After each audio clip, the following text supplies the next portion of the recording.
$300 per minute, just for air conditioning. And the owner still can't get close to shore.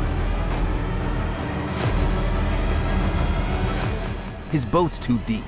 If you've ever dreamed of the cruising lifestyle, everything you've been told is backwards. Today, I'm showing you why a $500,000 trawler destroys a $50 million superyacht, and why most people buy exactly the wrong boat. The prison of draft. Let's talk about the draft trap.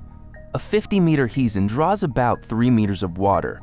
That sounds small, until you realize that 90% of the world's most beautiful bays, coves, and lagoons are less than 3 meters deep. When you buy a superyacht, you are essentially buying a ticket to the world's most expensive parking lots. You are forced to dock in Saint-Tropez, Monaco, or Nassau. You are surrounded by concrete, tourists, and other massive boats blocking your view. Meanwhile, the trawler owner is anchored in a hidden bay in the Exnuma that doesn't even have a name on the map. He's watching sea turtles from his deck while you're watching a construction crew renovate the casino behind your berth. A trawler draws half that, sometimes even less. That difference is everything. It is the difference between looking at the beach through binoculars from 2 miles away and actually being on the beach. And here's the part that really stings.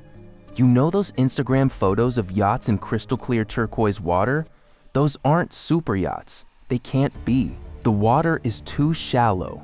Those are always the smaller vessels, the ones that can actually access paradise. The superyacht is anchored a mile offshore, and the owner had to take a tender just to get the photo op. You spent $50 million to need a shuttle bus to reach the vacation you're supposed to be on. The crew factor. Privacy vs. HR nightmare. On a super yacht, you are never alone, ever. You are the CEO of a floating corporation. You have to manage payroll, deal with crew drama, handle visas, and worry about lawsuits below deck. You paid $30 million for privacy, but you have a stewardess walking in to fluff your pillows every 4 hours. Let me paint you a picture. It's 2 a.m. You want a sandwich. On a trawler, you walk to the galley and make it yourself. On a super yacht, you have to either wake up the night steward, who will judge you for wanting mayonnaise at this hour, or you fumble around in a kitchen you're not allowed to use because that's crew space. You own the boat, but you're not allowed in half of it. The superyacht owner is performing wealth. The trawler owner is living it. On a trawler, you are the captain. There is no HR department. If you want to walk around naked, you walk around naked. If you want to eat cereal for dinner, no chef is going to judge you. You want to not shower for 3 days because you're reading a great book. There's no one there to passive-aggressively suggest you freshen up before dinner. This is the only true luxury left, autonomy, the financial blowed bath. Now, let's look at the financial bleeding, and I mean hemorrhaging. A 50-meter yacht costs roughly 10% of its value to run every year. If you buy it for $30 million, you are burning $3 million a year just to keep it floating. Over 10 years, you have paid for the boat twice. Let that sink in. You will buy your yacht twice just in operating costs. Fuel? The super yacht burns 500 liters an hour when cruising. The trawler burns 20 liters at the same pace. On a 100-hour passage from the Caribbean to the Mediterranean, the super yacht just burned through $40,000 in diesel. The trawler, you $1,600 trawler sifts dollars, really. That's the difference between a new car and a nice vacation. Per trip, dockage. The super yacht pays $4,000 a night in high season. The trawler anchors for free every single night in better locations. Insurance on a $30 million floating asset with a crew that parties in Ibiza. You're looking at $300,000 to $500,000 a year. The trawler, maybe $15,000. Maintenance is where it gets truly obscene. To haul out a super yacht for bottom paint and inspections, you're looking at $200,000 minimum. If you need to replace a thruster or refit the deck head the other, you're into 7 figures before the shipyard even orders parts. To fix a scratch on a super yacht, you need a specialist team flown in from Italy. To fix a scratch on a trawler, you need a bucket of varnish and a Saturday afternoon. But here's the kicker: depreciation. That $30 million super yacht loses 15 to 20% of its value the moment you take delivery. In 10 years, it's worth $10 million. You just burned $20 million in value, plus $30 million in operating costs. The math is devastating. $50 million gone. Forever. The super yacht isn't an asset. It is a financial parasite with a helicopter pad. The secret yacht brokers won't tell you. Here's what happened to a client I know. Let's call him Marcus. Tech exit, $200 million liquid. Decides he wants the full billionaire experience. His broker shows him a 55-meter Benetti. Gorgeous. 7 staterooms, marble bathrooms, a beach club that transforms into a nightclub. Marcus writes the check, $42 million. Year 1, he uses it for 3 weeks. Year 2, he uses it for 10 days. By year 3, he's trying to sell it, and the broker who sold it to him won't return his calls. He finally offloads it for $28 million. Total loss in 3 years? $23 million in depreciation, plus $9 million in operating costs. $32 million for 40 days on the water. That's $800,000 per day of actual usage.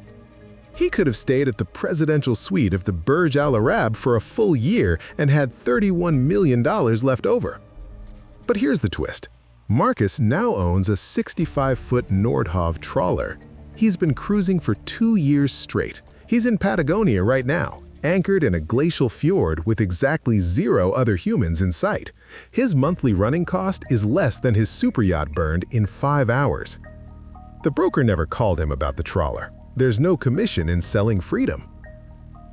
The flexibility you've been robbed of. A superyacht needs a commercial port with deep water, fueling infrastructure, and a shipyard nearby in case something breaks, which it will because you're floating a 5-star hotel built on top of a diesel engine. That limits you to about 200 ports worldwide, most of which are crowded, expensive, and full of people selling you stuff you don't need. A trawler can pull into a fishing village in Croatia that has 3 houses and a guy named Ivan who sells wine out of his garage. You can anchor in a volcanic bay in the Azores, where the only other boat is a local fisherman who trade you fresh tuna for a bottle of whiskey. The superyacht owner is on a circuit: Monaco, Cannes, Porto Cervo, repeat. The trawler owner is exploring. One is vacation, the other is an adventure. And if something breaks on a trawler, you can fix it. Standard marine parts, any competent mechanic can work on it. The superyacht? You're waiting 3 weeks for a proprietary control module from Germany, paying $800 an hour for the technician to install it. Freedom isn't just about money, it's about optionality. The superyacht has none. The social prison. Let's address the elephant on the aft deck: status. Yes, a superyacht signals you have arrived, but here's the dirty secret: the only people impressed are people who don't own yachts. Other yacht owners? They know you're bleeding money. They know you're stuck in the same ports. They know your crew hates you. The whole thing is a very expensive mutual delusion. And when you own a superyacht, everyone wants something from you. Friends want to visit, business acquaintances want to network, distant relatives suddenly remember you exist. You can't escape because your location is literally broadcast on marine traffic. The trawler owner? No one knows where he is. He's not performing wealth on Instagram, he's living it in anonymity. There's a reason some of the wealthiest people in the world choose smaller vessels. They've done the superyacht thing. They know it's a trap.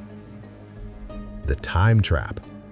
Here's the final piece. Managing a superyacht is a part-time job. You're constantly coordinating with your captain, management company, insurance broker. You're approving expenses, reviewing crew contracts, planning logistics. And here's the truth. Most superyacht owners use their boat less than 30 days a year. The rest of the time, it's sitting in a marina, depreciating, waiting for you to have time. The trawler is simple. You can run it yourself or with one crew member. You don't need 3 months of planning to go somewhere. You just go.